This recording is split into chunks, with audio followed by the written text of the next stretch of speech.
محمد كما صليت على إبراهيم وعلى آل إبراهيم إنك حميد مجيد اللهم بارك على محمد وعلى آل محمد كما باركت على إبراهيم وعلى آل إبراهيم إنك حميد مجيد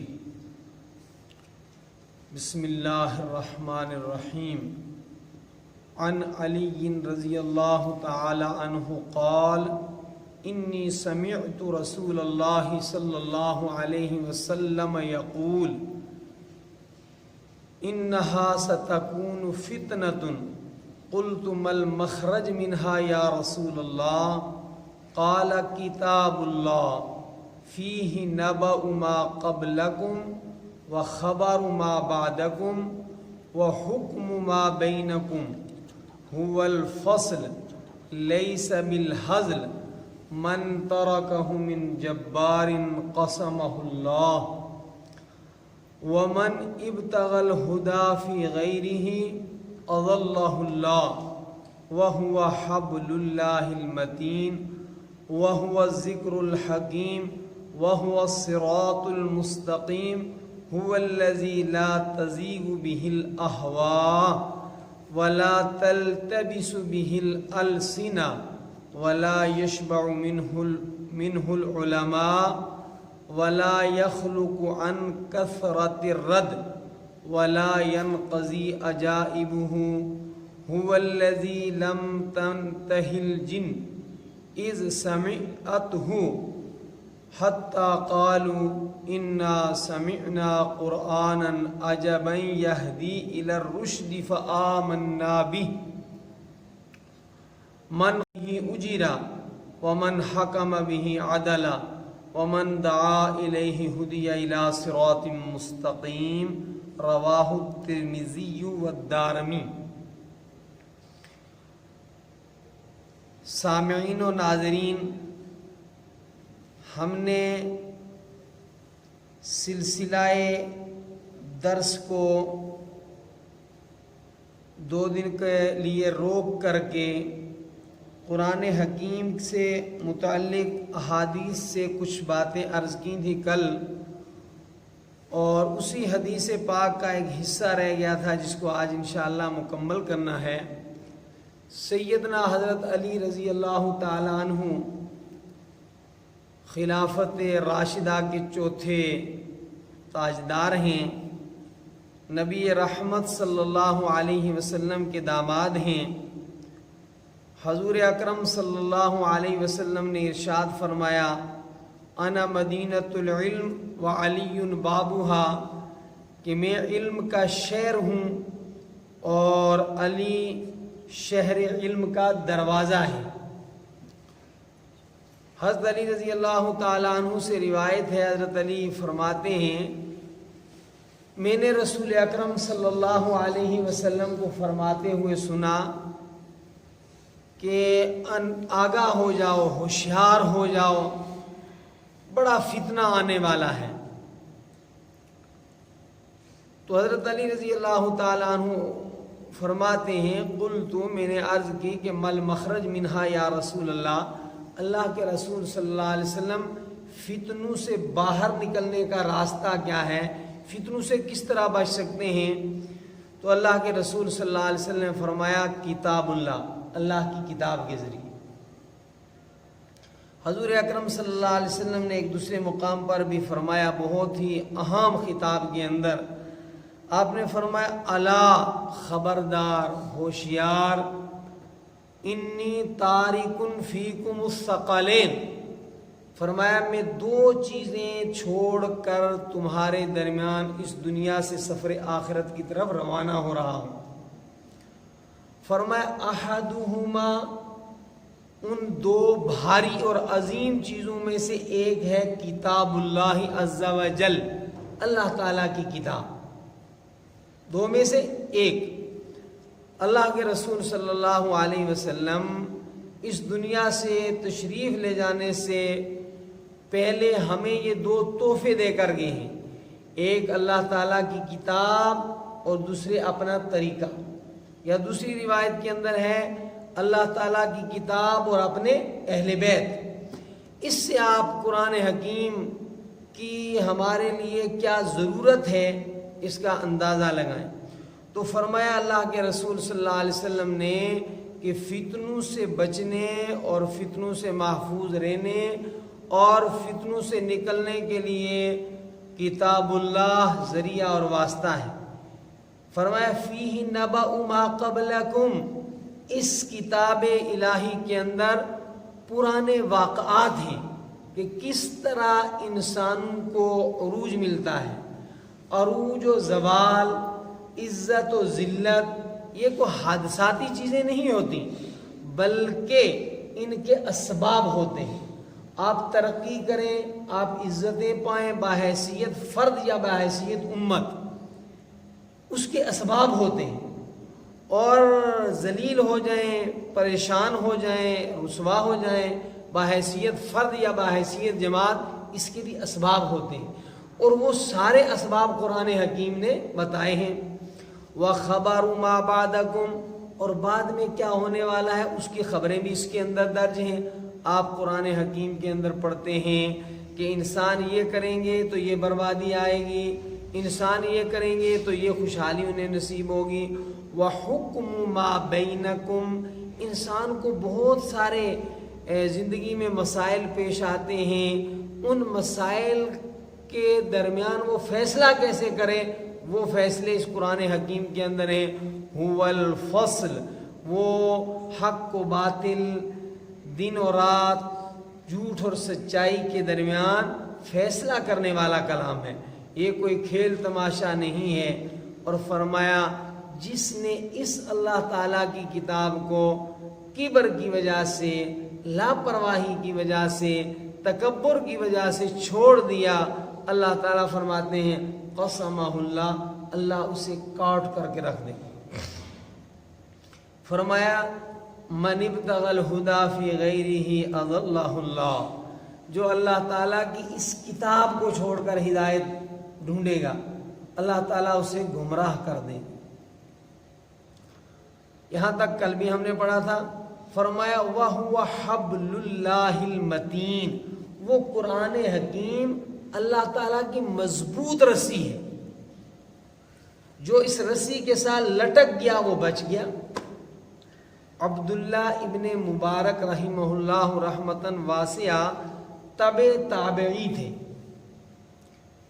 انہوں نے اپنی زندگی کا معمول یہ بنا رکھا تھا کہ سال میں سے 6 مہینے اسلامی سرحدوں کی حفاظت کے لیے وقف تھے، اور 6 مہینے پھر یہ گھر میں آ کر تنہا رہتے تھے۔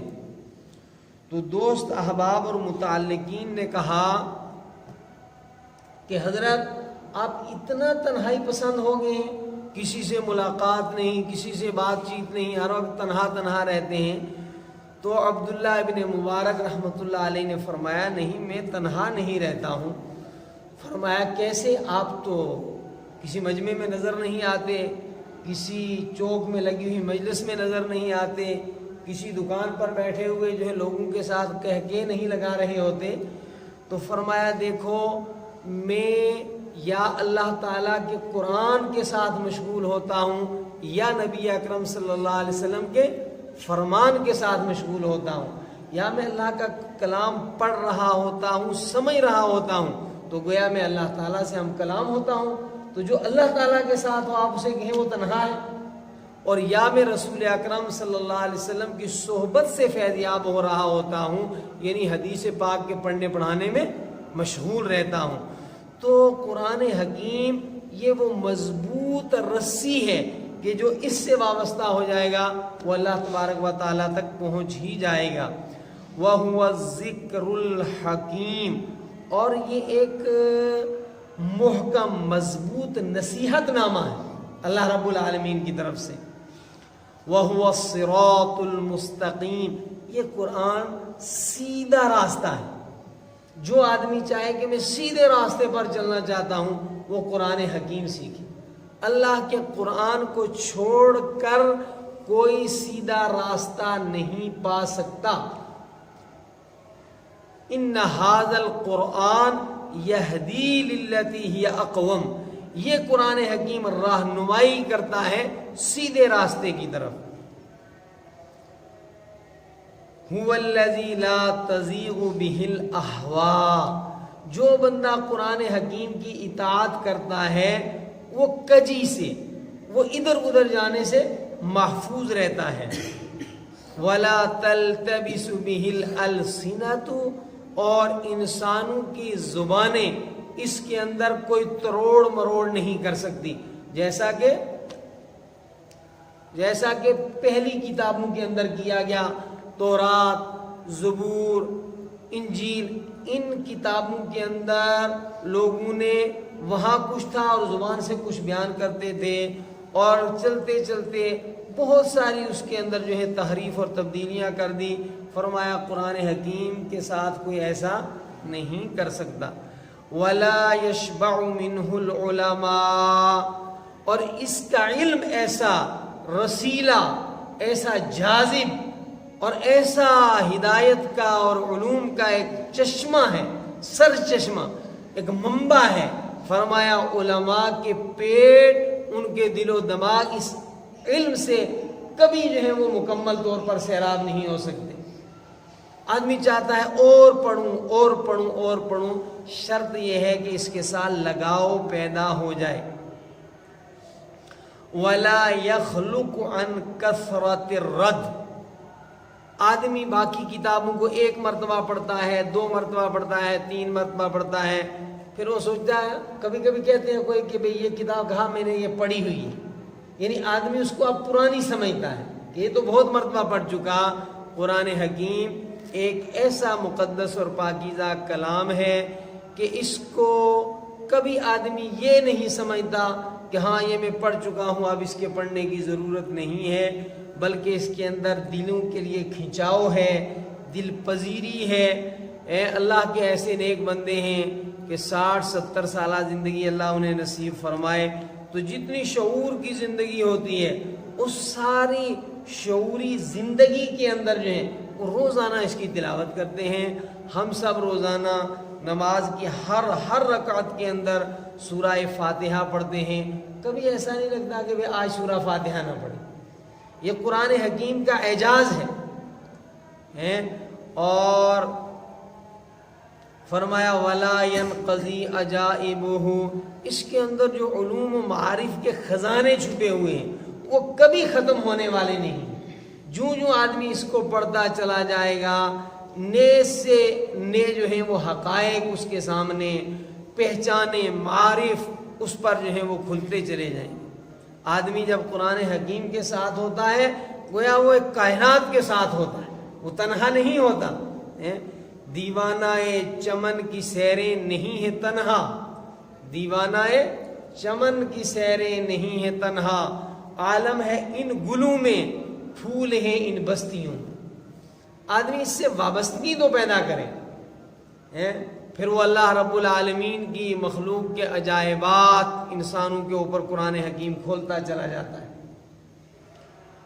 تو فرمایا ولا ينقضی عجائبہ، اور نہیں ختم ہوں گے اس کے حقائق، دقائق، معارف. هو الذی لم تنتهی الجن اذ سمعته حتی قالوا، جب اس قرآن حکیم کو ایک خاص موقع پر جنات نے نبی اکرم صلی اللہ علیہ وسلم سے سنا تو ان کو اس کے سننے پر اتنا لطف آیا اور ان کے اوپر حقیقت منکشف ہوئی تو فوراً انہوں نے کہا انا سمعنا قرآنا عجبا، ہم نے ایک عجیب کلام سنا ہے.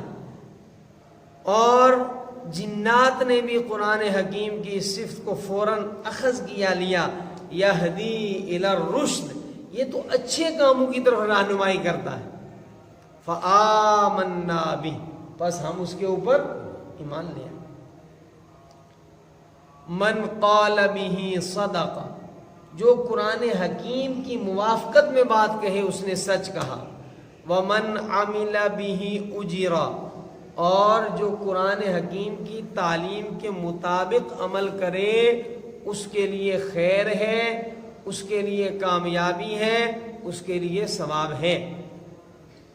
اور قرآن حکیم سے ہٹ کر جو فیصلے کرے تو قرآن حکیم نے کہا ہے من لم یحکم بما انزل اللہ، وہ شخص جو اللہ تبارک و تعالیٰ کے کلام کے موافق فیصلہ نہ کرے، اولئک هم الفاسقون، وہ فاسق ہے۔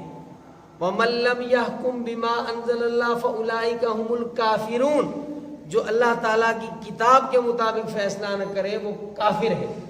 ومن لم یحکم بما انزل اللہ فاولئک هم الضالون، جو اللہ رب العالمین کے کلام کے خلاف فیصلہ کرے، اس کو اپنا فیصلہ نہ بنائے، فرمایا وہ بندہ ظالم ہے۔ فاولئک هم الظالمون، وہ ظالم ہے، وہ ظلم کرنے والا ہے۔ لہذا قرآن حکیم کے مطابق فیصلہ کرنے والا وہ کامیاب ہونے والا ہے، وہ اجر پانے والا ہے، اور قرآن حکیم کا فیصلہ کے خلاف فیصلہ کرنے والا فاسق ہے، کافر ہے، ظالم ہے۔ من لم یحکم بما انزل اللہ فاولئک هم الکافرون، من لم یحکم بما انزل اللہ فاولئک هم الفاسقون، من لم یحکم بما انزل اللہ فاولئک هم الظالمون۔ تو ان بہت بڑی بڑی وعیدوں سے بچنے کے لیے ہمیں چاہیے کہ ہم اللہ رب العالمین کے اس کلام کو حاکم بنائیں۔ اور حاکم کب بنائیں گے؟ جب پہلے ہم اس کو پڑھیں گے، سمجھیں گے۔ جب پڑھا ہی نہیں، سمجھا ہی نہیں تو حاکم کدھر سے بنائیں گے؟ فرمایا وَمَن دَعَا إِلَيْهِ، جس نے قرآن کی طرف لوگوں کو بلایا، من دعا الیہ، قرآن سیکھو، قرآن جو ہے وہ سیکھنے کی دعوت دینے والا، فرمایا ہدی الی صراط مستقیم، تو گویا وہ ایک صحیح راستے کی طرف رہنمائی کرنے والا ہے۔ تو قرآن حکیم کے یہ فوائد گنائے گئے ہیں۔ عظمت تو ہے ہی قرآن حکیم کی، پہلے بھی اس پر کچھ میری گفتگویں موجود ہیں سوشل میڈیا کے اوپر بھی، لیکن اس طویل ترین حدیث کے اندر قرآن حکیم کے فائدے کیا ہیں وہ آپ کو گنائے گئے ہیں۔ پھر اللہ رب العالمین نے قرآن حکیم بواسطہ امام الانبیاء جناب محمد الرسول اللہ صلی اللہ علیہ وسلم ہمیں عطا فرمایا، اور یہ اللہ تعالیٰ کی ایک عظیم نعمت ہے ہمارے لیے، بلکہ سب سے بڑی نعمت ہے۔ تو اس کے ہمارے اوپر حقوق ہیں کچھ، ان حقوق میں سے پہلا حق یہ ہے کہ ہم قرآن حکیم کو اللہ تعالیٰ کا کلام مانیں، اللہ تعالیٰ کا کلام۔ پھر اگر ہم نے اس پر ایمان لایا ہے، ہم قرآن کو اللہ تعالیٰ کا کلام مانتے ہیں، اور اس کو اللہ تعالیٰ کا کلام ماننے سے اگر کوئی انکار کرتا ہے، پورے قرآن کو نہیں، اگر قرآن حکیم کی کسی ایک آیت کا بھی کوئی انکار کرتا ہے تو وہ مسلمان ہو نہیں سکتا۔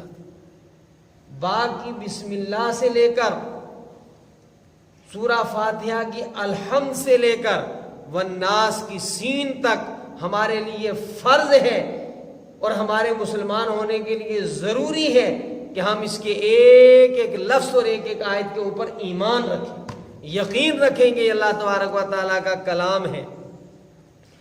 دوسرا حق قرآن حکیم کا یہ ہے کہ ہم قرآن حکیم کو پڑھیں۔